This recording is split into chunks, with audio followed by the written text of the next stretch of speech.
இன்றைக்கு சபையை பாழாக்குகிற இப்படிப்பட்ட தேவனுடைய கிறிஸ்துவுடைய உபதேசம் அல்லாத இந்த வாக்குத்தத்தம் என்று சொல்லி ஜனங்களை ஏமாத்துகிற யார்கிட்டங்க தேவன் பேசினாங்க? எத்தனை ஊழியக்காரன் பேசினாங்க? நீங்க ஊழியர்னு சொல்றீங்க, அவன் ஊழியனே கிடையாது. முதல்ல ஊழியம் அப்படின்னா அவன்கிட்ட அதிகாரம் இருக்கணும். அதை வைத்து மட்டும்தான் இன்றைக்கு இருக்கிற நாட்களிலே அடையாளம் கண்டு கொள்ள முடியும். வேற அதிகாரம் இல்லாத எந்த ஒரு ஊழியக்காரன் என்று சொல்லுகிறவன் அவன் தேவனுடைய ஊழியனே கிடையாது.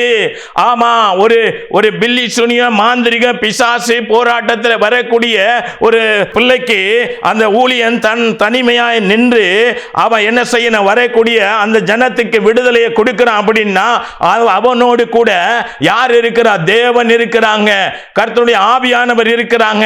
அந்த மனுஷன் உண்மையிலே தேவனுடைய மனுஷன். அதனால தேவன் அவனோடு இருக்கிறாங்க. அதனால தேவன் அவனோடு இருந்து அவன் ஜெபிக்கிற வேளையில அந்த பிசாசின் போராட்டம் பில்லி சூனிய மாந்திரிகத்தில் இருந்து தேவன் என்ன செய்யறாங்க? விடுதலை கொடுக்கிறாங்க. இப்படிப்பட்ட போராட்டத்தில் பிசாசு பில்லி சூனிய மாந்திரிக போராட்டத்தில் வரக்கூடிய ஜனத்திற்கு ஒரு ஊழியன் என்று சொல்லக்கூடிய ஒருவன் அவன் தனிமையாய் நின்று ஜெபித்து விடுதலை கொடுக்க முடியல அப்படின்னா அவனோடு தேவன் கிடையாது. அவனோடு தேவன் கிடையாது. அவனோடு தேவன் கிடையாது. அவன் தேவனுடைய ஊழியன் கிடையாது. அவன் பரலோகத்தினாலே தெரிந்து கொள்ளப்பட்டவன் கிடையாது. அவன் இங்கே இருக்கிற மாய்மாலக்காரன், அவன் பொய்யன், அவன் தேவனுடைய ஊழியக்காரன் கிடையாது. சபையை பாழாக்கு அருவருப்பு. ஜனங்களே, உங்களுக்கு தெரியல, இது வேத சத்தியம், இது வேத வசனம். அதனாலதான் இன்னைக்கு ஊழியம் செய்யலாம் வாஞ்ச இருக்கு, ஊழியம் செய்ய வாஞ்ச இருக்கு, ஆராதனை நடத்த வாஞ்ச இருக்கு, பாட வாஞ்ச இருக்கு, பாட்டு எழுத வாஞ்ச இருக்கு. இது ஒவ்வொரு தனிப்பட்ட மனுஷன்ட்ட இருக்கணும், ஒவ்வொரு தனிப்பட்ட ஊழியன்ட்ட இருக்கணும். நான் கூட்டத்தோட கோவிந்தா போடுறேன், அதெல்லாம் இங்கே போட முடியாது. கர்த்தருடைய பகுதியில் ஒவ்வொருவரும் என்னது தனித்தனி நபர் தான். என்னது மோசே தான் அன்னைக்கு என்ன செய்தாரு? இஸ்ரவேல் ஜனங்களை எகிப்திலிருந்து கூட்டிட்டு வந்தாரு. அவருக்கு உறுதுணையானது அவன் ஆரோன் இருந்திருக்கலாம். ஆனா தேவ பிள்ளைய மோசையோடு தேவன் என்ன செய்தாங்க? பேசினாங்க. ஆமா, இன்னைக்கு எலியா அன்னைக்கு என்ன செய்தாரு? பாகால் தெய்வம் கிடையாது, கர்த்தர் தான் தெய்வங்கிறத தனி மனிதனாய் நின்று நிரூபித்தாரு. அப்போஸ்தலர்கள் நிரூபித்தாங்க. ஆமா, தேவனுடைய பிள்ளைகள் நிரூபித்தாங்க. அதே போல ஒவ்வொரு தேவனுடைய ஊழியன் என்று சொல்லுகிறவனும் வரக்கூடிய போராட்டத்திலே, பிசாசுடைய போராட்டத்தில் வரக்கூடிய அந்த பிள்ளைகளுக்கு விடுதலையை தனி நபராய் நின்று அவனோடு தேவன் இருக்கிறதை அப்படித்தான் காட்டி இவனோடு கூட தேவன் இருக்கிறார், இவன் உண்மையான ஊழியன் என்பதை காட்ட முடியுமே ஒழிய ஆராதனை நடத்த யாருக்கும் ஆராதனை நடத்த தெரியும், யாருக்கும் பிரசங்கம், எல்லாருக்கும் பிரசங்கம் பண்ண தெரியும். ஆமா, 1 மாதம் 2 மாதம் ட்ரைனிங் கொடுத்தா ஆராதனையும் அழகா நடத்துவாங்க, பிரசங்கம் அருமையா நடத்துவாங்க. ஆமா, அதாவது பாட்டு அருமையா எழுதுவாங்க, பாட்டு அருமையா பாடுவாங்க. எல்லா இசை எல்லாமே 6 மாசம் 1 வருஷத்துக்குள்ள எல்லாவற்றையும் என்ன செய்வாங்க? செய்து விடுவாங்க. ஆனா நீ இதெல்லாம் செய்யறதை காட்டிலும் நீ இந்த பகுதியில் நீ உண்மையான ஊழியன் அப்படிங்கிறத காண்பிக்கணும். அப்படின்னா உன்னோட தேவன் இருக்கிறாரு அப்படின்னு சொல்லி நீ, அதாவது தேவன் உன்னோடு கூட இருக்கிறாருங்கிறத காண்பிக்கணும். அப்படின்னா நீ என்ன செய்யணும்? அப்படின்னா தேவ சமூகத்தில் போய் உபவாசிக்கணும், தேவ சமூகத்தில் உபவாசிக்கணும், தேவ சமூகத்தில் விழுந்து கிடந்து ஜெபிக்கணும். ஆமா, ஏதோ உபவாசிச்சு ஜெபிச்சா உடனே நமக்கு ஆண்டவர் இந்த அதிகாரத்தை பரலோகத்திலிருந்து கொடுத்துருவாங்களா? கிடையாது. சிந்தை இருக்கு பாருங்க, இந்த சிந்தை பரிசுத்தமா இருக்கணும். இந்த உருட்டு கன்றுக்கு பாருங்க, இந்த அதாவது பாவம் செய்யற பித்தலாட்டு கன்றுக்கு பாருங்க, அது பரிசுத்தமா இருக்கணும். அதை விட மேல அதாவது துராலோசனை பிணைக்கு இந்த இருதயம் இருக்கு பாருங்க, அது பரிசுத்தமா இருக்கணும். சிந்தை பரிசுத்தமா இருக்கணும், கண் பரிசுத்தமா இருக்கணும், இந்த இருதயம் பரிசுத்தமா இருக்கணும், இந்த நாவு சத்தியத்தை பேசுற நாவா இருக்கணும். அப்படி இருந்து உபவாசித்து தேவ சமூகத்தில் ஜெபித்து இரவும் பகல் அவரிடத்தில் கடந்தா பரலோகத்தில் இருந்து தேவன் இந்த ஆவிக்குரிய அதிகாரத்தை அப்பதான் கொடுப்பாங்க. இது எங்க இருந்து கொடுக்கப்படுகிறதுன்னா பரலோகத்திலிருந்து கொடுக்கப்படுகிறது. எப்படின்னா ஒரு வெண்வஸ்திரத்தை பார்த்து கொடுக்கிறது தேவன் கொடுக்க மாட்டாங்க. இல்ல நம்ம நடிக்கிற நடிப்பை பார்த்து தேவன் கொடுக்க மாட்டாங்க. நான் நடிக்கிறத பார்த்து நீங்க என்ன செஞ்சிருவீங்க? ஒருவேளை எனக்கு ஐயா ஒண்ணு இல்லைன்னு சொன்னா ஒருவேளை நீங்க காசு போட்டு போயிருவீங்க. சரியா? இந்த ஏமாத்துறதுக்கு பிச்சைக்காரங்கள வராங்கல்ல, அதே மாதிரிதான் இன்னைக்கு என்னது சபைய பெரிய ஊழிய நீ கோட்டு போட்டு நின்னாலும் ஒண்ணு நடக்க போறதில்ல, நீ டை கட்டி நின்னாலும் ஒண்ணு நடக்க போறதில்ல.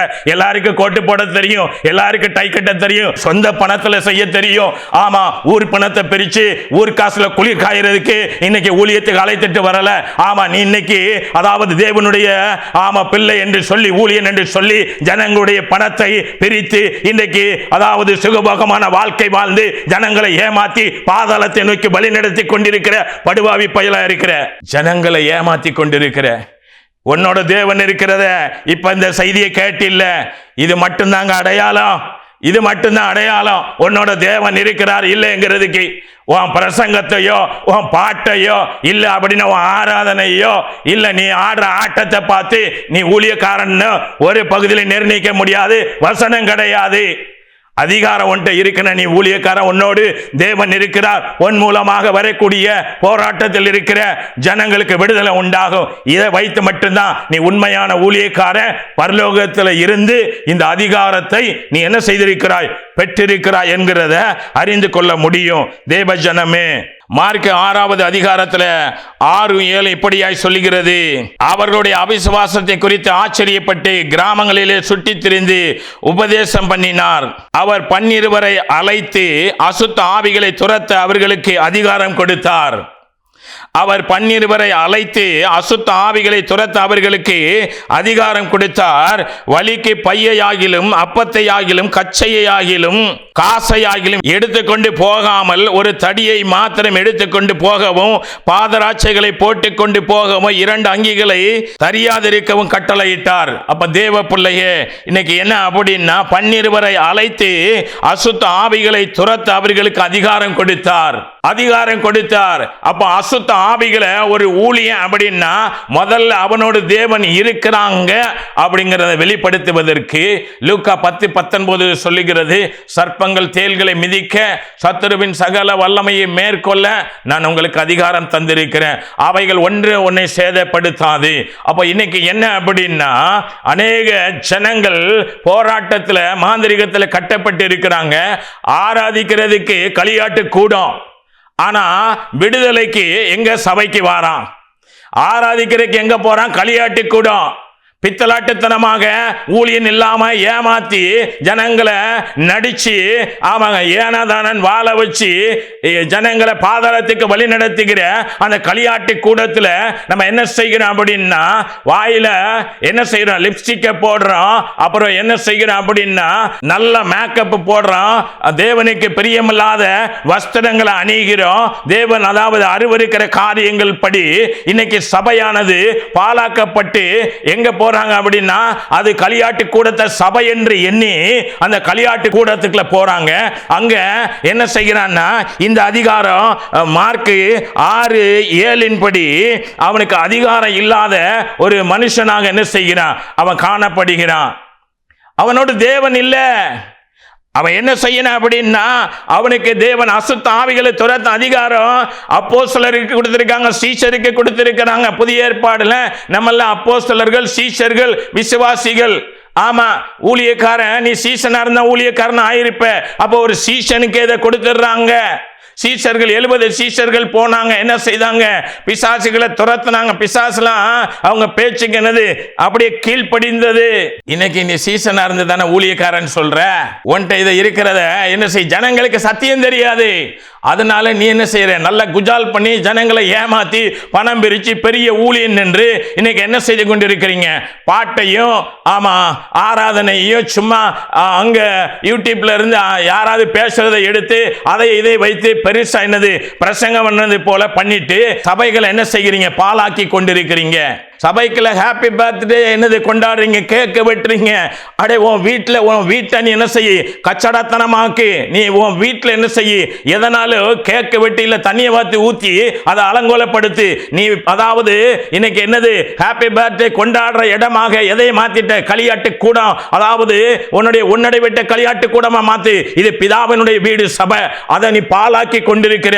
ஆனா இதை இன்னைக்கு அநேக பாலாக்குகிற ஊழியர்கள் பார்த்து என்ன செய்கிறாங்க, அவங்கள அதில் ஹாப்பி பர்த்டே அப்படின்னு சொல்லி என்னது பாலாக்கி கொண்டிருக்கிற அருவருப்புகள் உனக்கு பிதாவின் வீட்டை குறித்த ஒரு பக்தி வைராக்கியம் இருக்குமானால், இந்த சத்தியத்திற்காக வைராக்கியம் பாராட்டுகிறவனாய் இருந்தால், கர்த்தருடைய ஜெபவீடு என்று சொல்லக்கூடிய பிதாவின் வீட்டை இந்த அளவுக்கு அநியாயமாக அலங்கோலமாக்குவதற்கு ஹாப்பி பர்த்டே கொண்டாடுகிற இடமா, கேட்க வெட்டுகிற இடமா பிதாவினுடைய ஜெபவீடு சபை?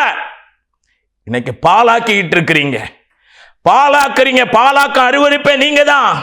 சபையை முற்றிலும் பாலாக்கி கொண்டிருக்கிறீங்க.